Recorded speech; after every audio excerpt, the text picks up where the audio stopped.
toutes les femmes ont un rapport très particulier avec les bijoux.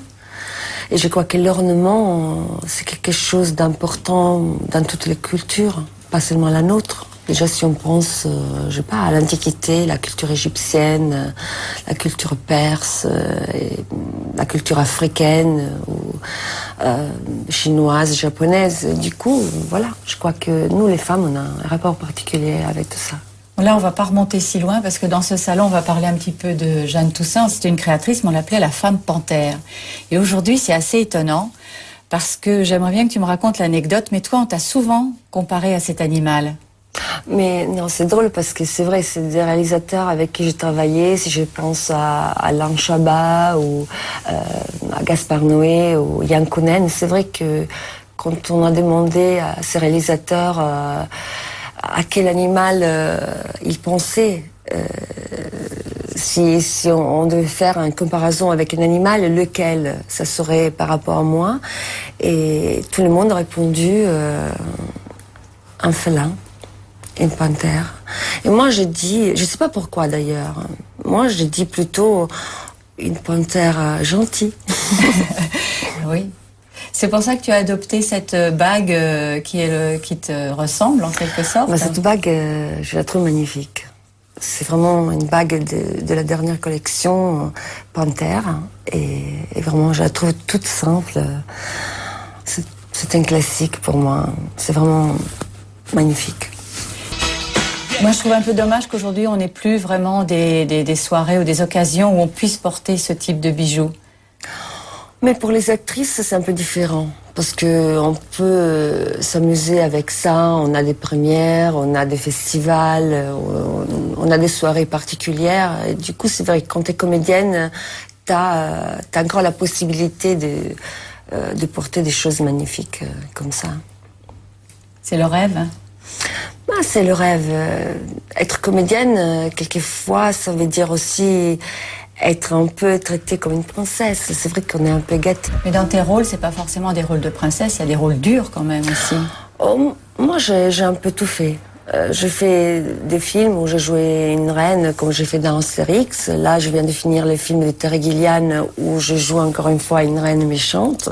Et c'est vrai que j'avais des bijoux très, très particuliers.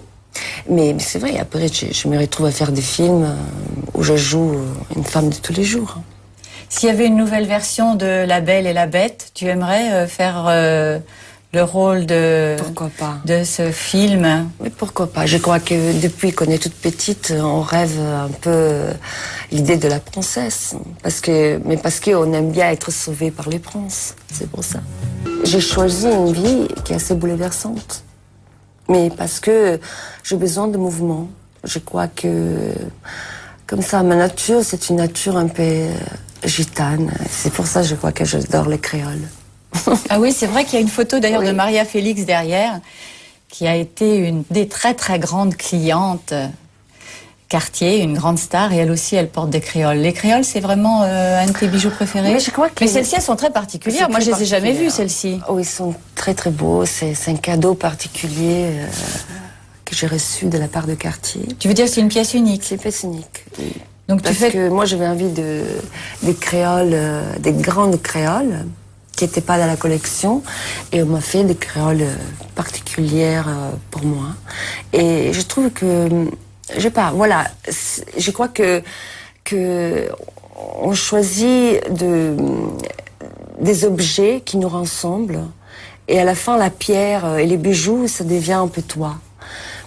Et moi, peut-être parce que j'ai une nature méditerranéenne, et je crois que voilà, c'est un bijou qui fait vraiment partie de la nature de toutes les femmes, bien sûr, mais je crois méditerranéenne. Je crois que les créoles, pour moi, c'est un bijou classique.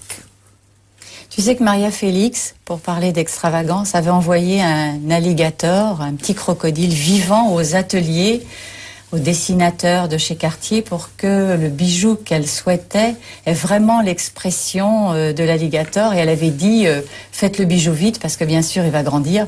Est-ce que toi, tu auras envie de choses comme ça extrêmement particulières? Est-ce que tu serais capable de faire ça aujourd'hui? Mais j'aimerais bien, oui, penser à des idées pourquoi pas. Daisy Fellows est également l'une des femmes les plus élégantes des années 30 et 40. Elle fait presque scandale à l'époque en osant porter dès l'après-midi son collier tutti frutti où se mêlent sans retenue émeraude, rubis et saphir. L'ornement et les bijoux, c'est pas quelque chose qui fait partie juste de l'univers féminin.